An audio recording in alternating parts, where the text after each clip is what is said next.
Hello there, intrepid heroes, this is Kazu here, and today I've got an exciting guide for you on multiclassing in Baldur's Gate 3. With the incredibly hyped announcement that Baldur's Gate 3 is coming out on August 3rd, as well as some very recent news from Community Update number 21, I think it's a good time to go over one of the coolest and most dynamic character progression elements and systems that will be a part of the game. Multiclassing. In today's video, we'll be discussing what multiclassing is, what the requirements are for it, spoiler, there are none, general pros and cons of multiclassing, some major tips that I have when it comes to taking multiclassing into consideration, and lastly, some powerful early game multiclass builds that will be applicable specifically to Baldur's Gate that you can try out when the game comes out on full release. As a quick disclaimer, I would like to just mention that the information regarding multiclassing could change given that the game has not been fully released yet. It's currently in early access, and Larian Studios has confirmed a few things which are quite important for me to discuss about within this video, but if there are any new changes, any significant changes made, those will be in the comments and description below, and I'll make sure to have those discrepancies sorted out. So with that being said, let's get into the video.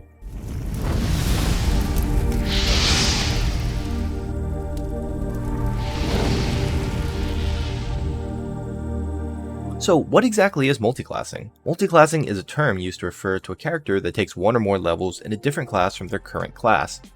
Upon character creation, you will start as a level 1 character and you get to select which class you start as. That's going to be your original class or your core class. Once you hit level 2, you can immediately decide to begin your multiclassing journey by putting a level into any other class besides the one you picked at the start.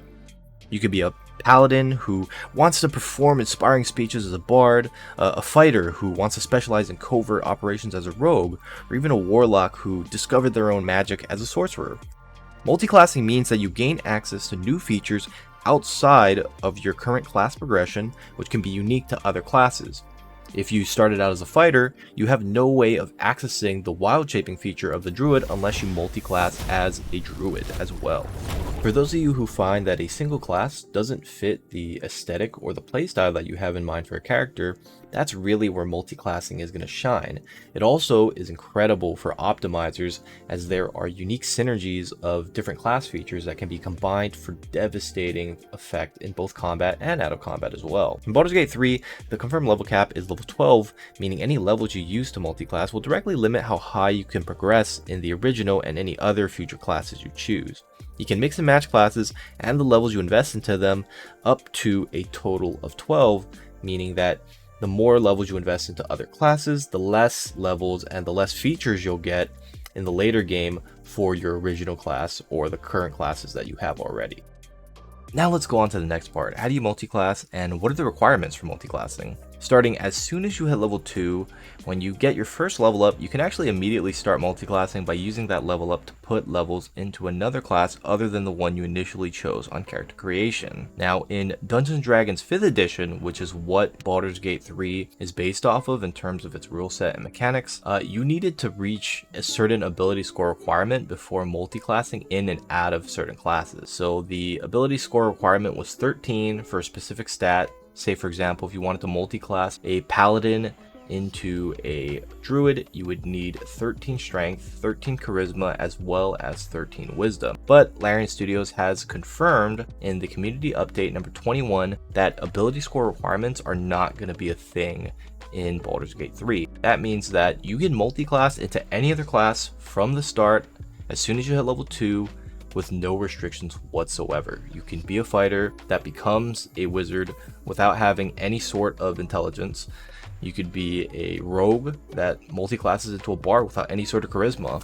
Is that going to be optimal? No, but it does open up our options for multiclassing and really just breaks open the wall for limitless possibilities.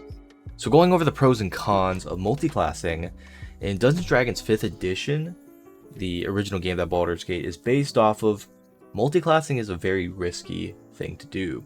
A lot of the times it can provide flavor, it can provide optimization for a specific build, but casual players or newer players who get into multiclassing will often end up hurting their builds by slowing down the progression significantly. They'll lose out on getting access to things like ability score improvements at level 4 or extra attack at level 5 and find that their character is much weaker than other characters at the same level that the character is multiclassed at. However, Larian Studios has gone up and beyond in allowing us to respec.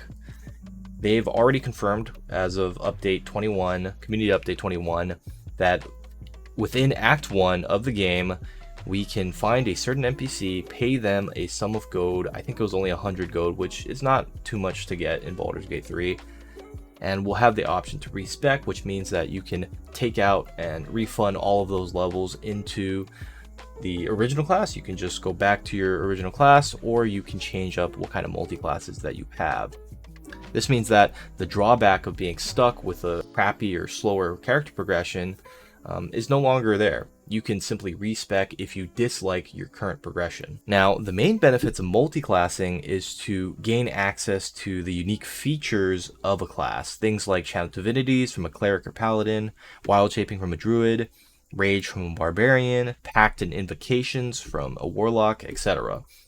Combining these features can achieve specific builds that have the potential to actually be stronger than their single class counterparts who are at the same level.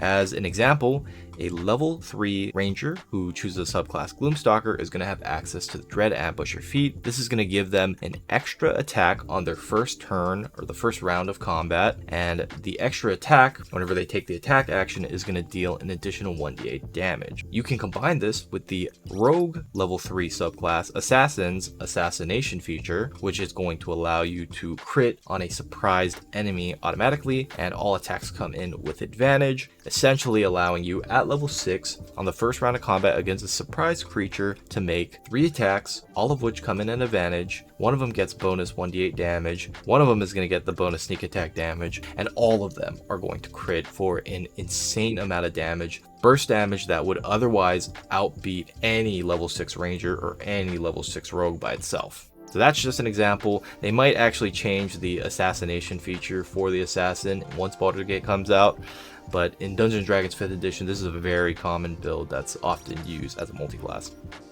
Now, when it comes to the drawback of multiclassing, it is going to be in how you have to essentially limit the cap of whatever your main class is for the levels that you put into multiclassing. If you are a level 8 fighter, but you put 4 levels into rogue, you are now capped at level 12, and you do not have access to the 9th, 10th, 11th, and 12th level feature of the fighter class. This includes the 11th level feature, your third extra attack, which is a very powerful thing uniquely available only to fighters. This problem gets even more complex when we involve spellcasters. Now, according to the player's handbook for the Dungeons & Dragons 5th edition, spell slots are determined by adding together all your levels in a full spellcasting class, which is Bard, Cleric, Druid, Sorcerer, and Wizard, and adding half your levels rounded down in the half-caster classes, which are Paladin and Ranger. You then use this total to determine the spell slots you have by consulting the multi-class spellcaster table located on screen. That sounds like a whole mess of things and is quite confusing, and I do think Baldur's Gate Larian Studios are going to tweak this table a bit to make it more friendly for players who want to multi-class outside of full spellcasters.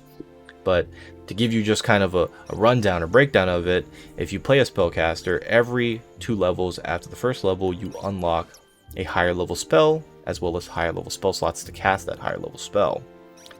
Now, at first level, you're going to only have access to first level spells, but at third level, you gain access to second level spells. At 5th level, you gain access to third level spells, so on and so forth, which each tier or level of spell becoming progressively stronger, having more insane effects, doing tons more things. And with the level cap being at 12, you're only going to have, at best, 6 level spells and 6 level spell slots. 6 level spells, however, are going to be incredibly impactful on the battlefield. We have things like Chain Lightning and Globe of Invulnerability. Chain Lightning, for example, is a very high damage spell that's going to affect multiple targets. And Globe of Invulnerability is going to be a sphere AoE effect, where anyone inside of it is immune to spells of 5th level and lower cast from the outside of it. So both of these are pretty much game winning.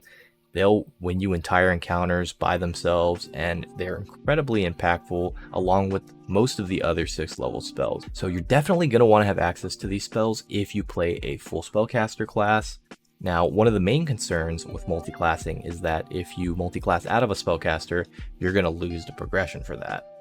In a recent interview, Nick Pechenin, the lead system designer from Baldur's Gate, had mentioned that one of the other things they've changed in the game is how magic users use spell slots, and quote-unquote they made it less punishing to level more than one magic class. So I have a feeling that if you are playing full spellcaster classes together, such as the Bard and the Sorcerer, you will essentially be able to have 4 levels in one class, 1 level in the other class, and still learn 3rd level spells once you hit 5th level and gain 3rd level spell slots to cast those spells.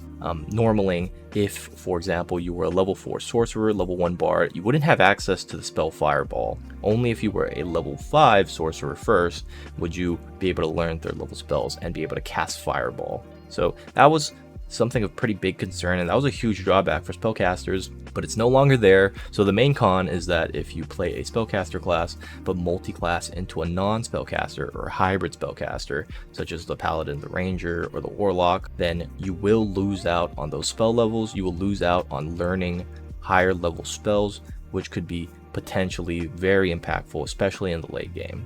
And that's going to be pretty much it for the pros and cons.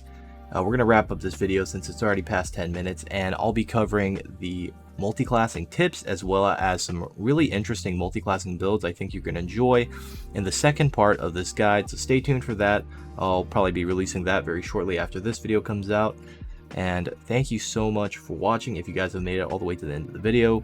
Again, my name is Kazu, and I haven't uploaded probably for the last 8 months because I've literally just been spending most of that time playing Dungeons & Dragons. I've also gotten a professional license in engineering, but besides that, I've literally just been playing D&D 5th edition. I've accrued a ton of hours, playing about 4 in-person sessions per week. So I've got lots of experience on D&D. I'm so excited for Baldur's Gate as a longtime Divinity 2 fan and a D&D fan. This is a game I'm really looking forward to, and I'm going to be pumping out tons of content on that, so look forward to that, and I'll see you guys in the next video.